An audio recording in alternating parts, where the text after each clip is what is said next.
Kita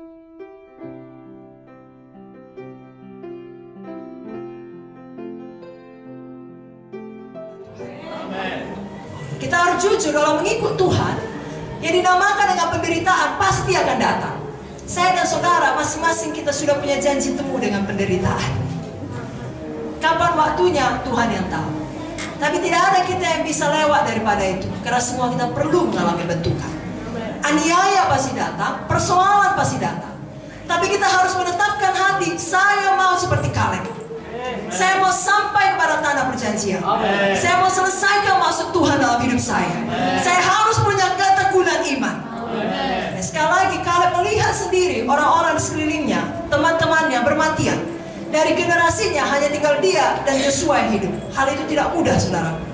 Saya masih ingat ketika kami dulu tinggal dengan Polang. Tiap kali ada temannya yang meninggal dunia, Polang akan datang pada kami dan bilang, sudah berkurang teman. Lalu pada akhirnya dia punya satu orang teman, Polang Sinuraya. Mereka sering ibadah sama-sama, mengunjungi sama-sama. Nah, setelah beberapa waktu Polang Sinuraya pun meninggal. Lalu Polang berkata, "Tidak ada lagi kawan Ujang." Dia berkata pada kami, "Saya waktu itu masih sangat muda, sekarang masih muda." Maksud saya tidak mengerti. Saya marah pada Polang dan berkata, "Polang ini gimana sih? Kami kan kawan Polang semua." Lalu dia sabar terhadap saya. Iya. Tapi kalau orang-orang lebih tua tahu itu, ya tidak enak menjadi satu-satunya ya survivor, saudara. Bisa lemah imannya. Tapi Kaleb tidak demikian. Kita juga tidak demikian. Ya, karena Kaleb Joshua dikatakan firman memiliki roh yang lain.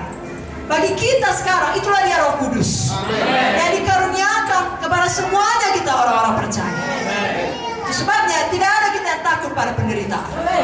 Tapi tetap bertekun di dalam iman. Karena masing-masing kita punya Hebron. Masing-masing kita punya tanah perjanjian yang harus kita sampai di sana. Amin. Filipi 1 ayat 29 memang sudah mengatakan, sebab kepada kamu dikaruniakan bukan saja untuk percaya pada Kristus, melainkan juga untuk menderita untuk Dia. Kalau dalam 2 Timotius 3:12 dikatakan, setiap orang yang mau hidup beribadah dalam Kristus Yesus akan menderita aniaya. Dalam 1 Tesalonika 3 ayat 2-3, lalu kami mengirim Timotius, saudara yang bekerja dengan kami untuk Allah dalam pemberitaan Injil Kristus, untuk menguatkan hatimu dan menasihatkan kamu tentang imanmu, supaya jangan ada orang yang goyang imannya karena kesusahan-kesusahan ini. Kamu sendiri tahu bahwa kita ditentukan untuk itu. Jadi banyak anak-anak Tuhan atau hamba-hamba Tuhan berpikir kalau sudah dipanggil Tuhan semuanya mulus, atau setidaknya kalau dia berdoa dan beriman pasti dijawab Tuhan. Lalu tibalah saat di mana yang dia doakan tidak dijawab Tuhan. Terjadi hal-hal yang membingungkan pemikirannya, gak sesuai dengan imannya. Terjadi kesusahan demi kesusahan, lalu dia mengambil kesimpulan dengan cepat, berarti Tuhan tidak mau melayani lagi. Saudaraku, itu kesimpulan yang disuntik oleh setan, langsung dari neraka. Jangan diterima, ditolak di dalam nama Yesus. Ya, selama kita masih hidup di dunia, tetap ada yang namanya kesusahan. Kesusahan ya berlaku untuk semua orang, baik yang kenal Yesus, baik yang tidak kenal Yesus.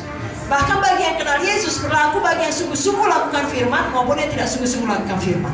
Saudara masih ingat firman Tuhan mengenai orang yang mendirikan rumah di atas batu dan yang mendirikan rumah di atas pasir? Apakah hujan hanya datang kepada salah satu? Hujan badai datang kepada dua-duanya. Jadi kesusahan datang kepada dua-duanya.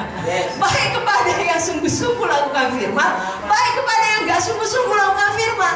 Jadi saudara sungguh-sungguh beribadah, sungguh-sungguh berkorban. Kenapa kesusahan ini datang? Ya memang datang, Alkitab sudah menjanjikannya. Kenapa dia gak sungguh-sungguh? Dia pun punya janji temu dengan penderitaan, percayalah. Bedanya, bagi orang yang mendirikan rumah di atas batu, kesusahan datang, tetap tegak berdiri.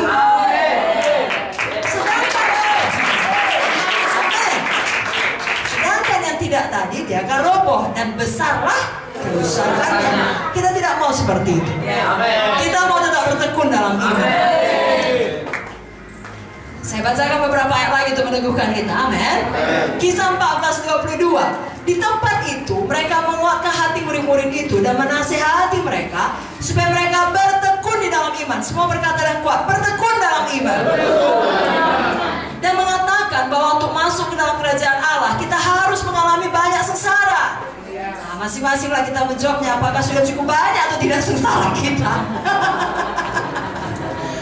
Karena memang Alkitab menuliskan, saudaraku. Tetapi indahnya Roma 8 ayat 18 mengatakan, Roma 8 18, sebab aku yakin bahwa penderitaan zaman sekarang ini tidak dapat dibandingkan dengan kemuliaan yang akan dinyatakan kepada kita. Jadi kalau saudara mengalami sengsara, saya kalau saudara makan hati, ya, sengsara perasaan, ya, saudara tidak bisa berbagi kepada orang. Nah, saudara pikir kalau saudara ceritakan pun gak ada gunanya, justru memperburuk keadaan. Dan memang lebih baik tidak, karena kita mau selalu mengucapkan iman. Amin, saudara. Tapi Tuhan berkata, kalau kita terus berteguh dalam iman, kita akan mendapatkan kemuliaan kekal yang melebihi itu semua.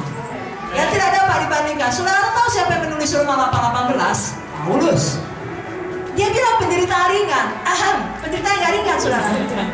Baca itu semua penderitaan Paulus dalam 2 Korintus 4. Gak ada sedikit pun ringan. Bahkan pernah sekali waktu terbuka itu punggungnya, orang pikir tentunya kau penjahat paling besar ya, karena banyak sekali lukanya. Tidak, ini tanda milik Kristus, dia berkata. Paulus itu dilempari dengan batu sampai ditinggalkan karena dikira sudah mati. Berarti sangat menderita. Kita tuliskan kapal karam, semua dialami. Tapi dia berkata penderitaan ringan. Sebabnya saya mau meneguhkan saudara, berapa berat pun penderitaan saudara, ingatlah Paulus. Amin. Kalau dia berkata itu penderitaan ringan, dia masih bisa berkata itu ringan. Jangan nanti kita malu di sorga. Biar kita juga dengan iman yang tekun berkata penderitaan ringan dibandingkan dengan kemuliaan. Ya.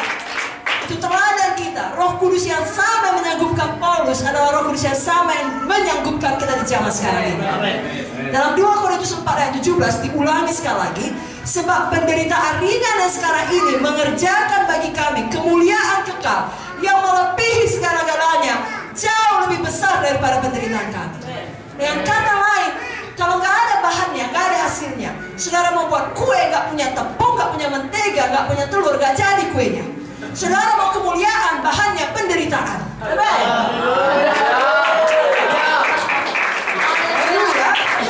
Yesus pun telah memberikan teladannya. Ya, dia harus kesalib baru kepadanya dikaruniakan nama di atas segala nama. Sebabnya saudaraku, kerap kali di dalam pengorbanan kita lah dilepaskan kuasa Tuhan.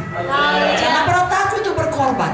Ya, termasuk di dalamnya berkorban di dalam penderitaan. Disitulah kuasa Tuhan dilepaskan. Disitulah kuasa Tuhan dinyatakan. 1 Petrus 4 ayat 13 meneguhkannya lagi. 1 Petrus 4:13, sebaliknya bersukacitalah sesuai dengan bagian yang kamu dapat dalam penderitaan Kristus, supaya kamu juga boleh bergembira dan bersukacita pada waktu Ia menyatakan kemuliaannya. Kalau di dalam ucapan bahagia Matius 5 jelas dikatakan bergembiralah dan bersukacitalah, karena demikian juga telah dianiaya nabi-nabi sebelum kamu, karena upahmu besar di sorga. Jadi kalau kita dianiaya oleh karena kebenaran, bukan karena dosa kita, mari kita bergembira dan bersukacita. Mari kita tekun beriman. Mari kita